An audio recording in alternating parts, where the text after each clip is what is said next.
we do not have this preparatory phase whereby a consortium, which is not yet, between brackets, mature to submit a research proposal, are preparing themselves, coming together with a facilitator, a broker, bringing together farm organization, private sector, research, policymaker, Europe and Africa, bringing them together to exactly do this, translate a development problem into a research question.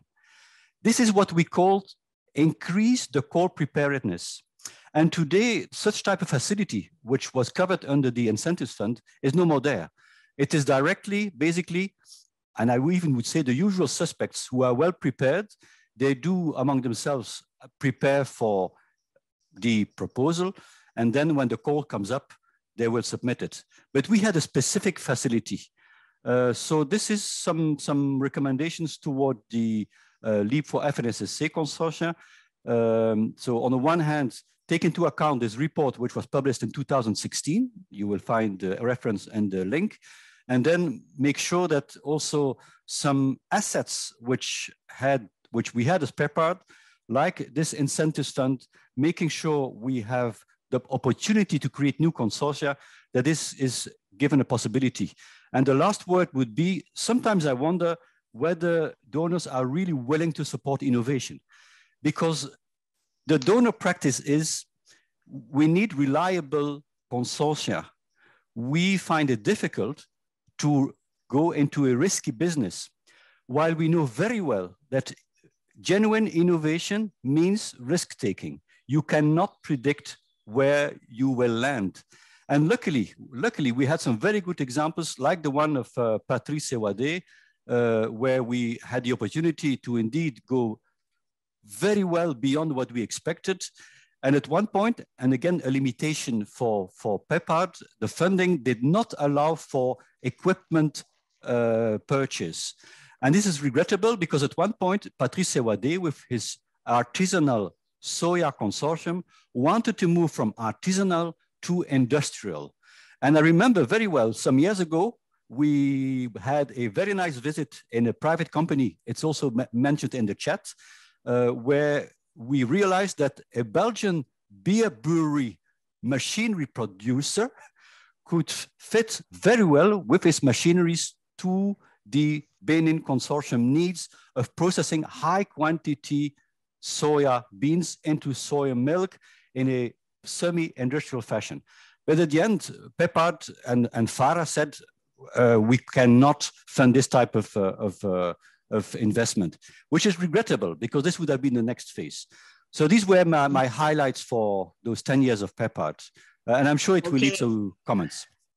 All right, thank you. We now have actually coming to 5 minutes left. So I don't have questions in the chat. What I have are links and comments, and there were some general questions. Let me see. Okay, was this one to Francois? All right, there is this question, a comment. Is the research work specific for some value chain? Can propose areas for research based on the gap we identify and how we can admit such needs? Thanks. I think these ones came from Francois himself. So you will answer that one when you answer Steve's question. Steve, do you have a question for Francois? Yes, I have a question for Francois. During the PAEPARD process, and when we were trying to identify potential stakeholders, and the idea was to mirror the ones in Africa to the ones in Europe. I think we had a big challenge trying to mobilize the European Union farmers to come on board. So maybe the question would be, why would such a, in your view, was it that there was a challenge for them participating in multi-stakeholder platforms? Because even in the funding later on, we didn't see any of them participating on the calls and so on. Maybe you can give us some kind of a, response. Yeah, well, I think we had one opportunity where we did invite the Agricore, which is the consortium basically, or organization in Europe representing farmers. And at that point, they were indeed representing the European farmers. The problem was with PAEPARD that we had a Belgian NGO called CSA not representing European farmers.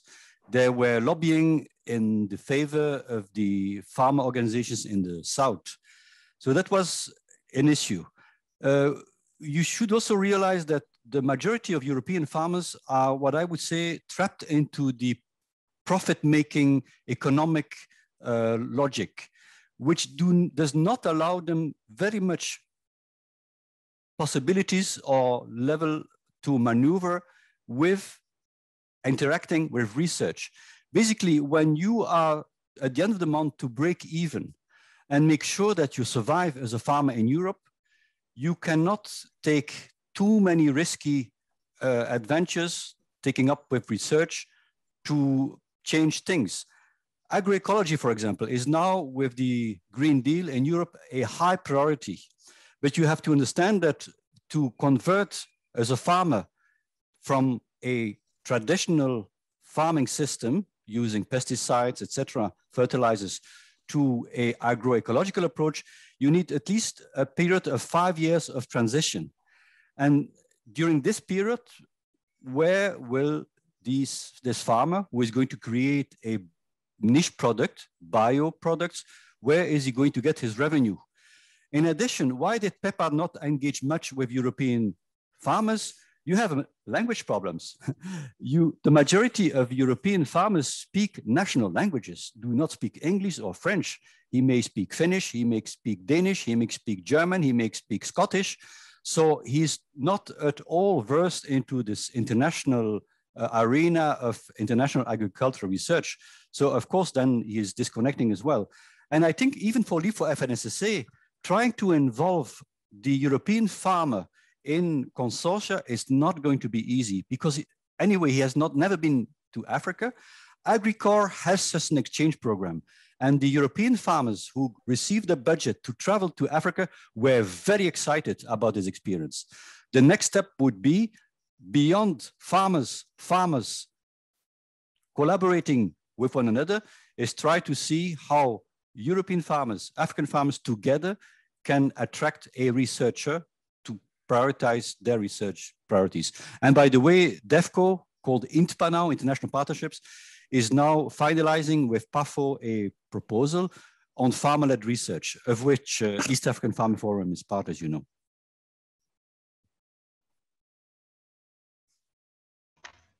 Thank you, Francois. You've saved only 20 seconds, so I'll take them up because we are running short of time. Thank you very much, our panelists. Let me see if there is a comment or a question in the chat. Okay, Sawade had some question. I think you can respond to them in the chat, and we'll try to have a report that will capture most of the key things that are coming out. Mais je vais répondre quand même brièvement, Monica, parce que la question de Patrice est très pertinente. Il demande en fait est-ce qu'une collaboration entre l'agro-industrie européenne et l'agro-industrie africaine est-il possible? Je vois des initiatives très intéressantes. Je les mettrai dans le chat. Il y a maintenant, par exemple, une organisation qui s'appelle Entrepreneurs pour Entrepreneurs, qui essaye justement de mettre en rapport des entrepreneurs européens qui sont dans la micro-agro-industrie alimentaire de transformation avec des micro-entrepreneurs africains. Donc, il y a certainement des initiatives qui se prennent, mais la majorité des agro-entrepreneurs européens sont assez frileux d'avoir ce type de collaboration. Et comme vous disiez au début, Monica, j'étais basé durant 1 an en Égypte et le gouvernement égyptien, chaque année, organise un grand ce qu'ils appellent African Food Manufacturing Fair. C'est une grande foire qui va d'ailleurs se tenir également au mois d'août cette année-ci au Caire. Et c'est une foire où il y a environ 300 stands, majoritairement chinoises, indiennes, brésiliennes et quelques compagnies européennes qui voient ou qui perçoivent le continent africain comme l'opportunité des années à venir, a big money opportunity, parce qu'ils se rendent compte qu'avec l'augmentation de la population citadine dans les villes africaines, il y aura un besoin certain d'une capacité de production, de transformation et de conservation alimentaire. Donc les Chinois, les Indiens, Brésiliens et autres voient le marché africain comme une opportunité pour vendre leurs machines de transformation alimentaire, leurs machines d'emballage de tout produit alimentaire.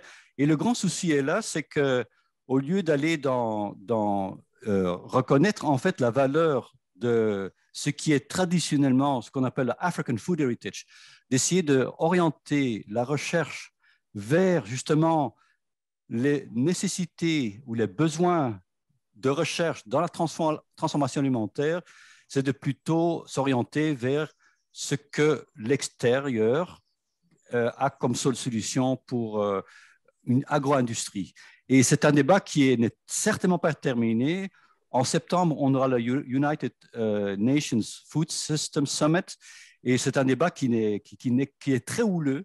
C'est d'opposer l'agro-industrie envers la petite production et les petites et moyennes entreprises. Donc, les enjeux sont énormes. Merci, Monica, pour le temps. Thank you, Monica. Merci. Oh, thank you, Francois. I couldn't resist letting you answer that question. So thank you very much. So, hey, you will agree with me that the three have done a great job of jogging our memories, giving us exciting facts and figures on the ground. Let me just recap. Of course, in between trying to manage time and capturing some things, I'll just recap a bit of what we have heard from the three panelists. We started with Patrice, and he showed us a video and helped us see how, as private sector, they've helped female producers prolong the shelf life of their milk, of their soy milk. And also they've worked with students. They've had exposure that has helped people become more confident. And you could see in the video that those women were really exposed and confident. And then Steve ran us through some of the main achievements by the farmers organization, by farmers from PAEPARD. He talked about use of information, that now they can also write proposals, and the proposals are funded. He talked of so many projects. And then partnerships with institutions, with the research and the other people. He talked about improving targeting. That was a challenge at the beginning. And they were able to actually go for commodities that would normally not be funded, like livestock and aflatoxins, and he talks about those later on. And then a lot of learning. And when he was asked for the examples of these user-led initiatives that are still ongoing and successful, he told us about the goat value chain, where they were able to develop an agropastoral policy, and they've improved the goats, they've multiplied them to over 2,000, and there is the BioAfrica, where they are looking at the quality and quantity of animal products. There's the aflatoxins. By the aflatoxins are real. Hey, our maize was rejected by Kenya because of aflatoxins. So we know it's very real here in Uganda. But this association, they were able to work on that project as well. And they have this initiative of e-granary platform that started in Kenya, in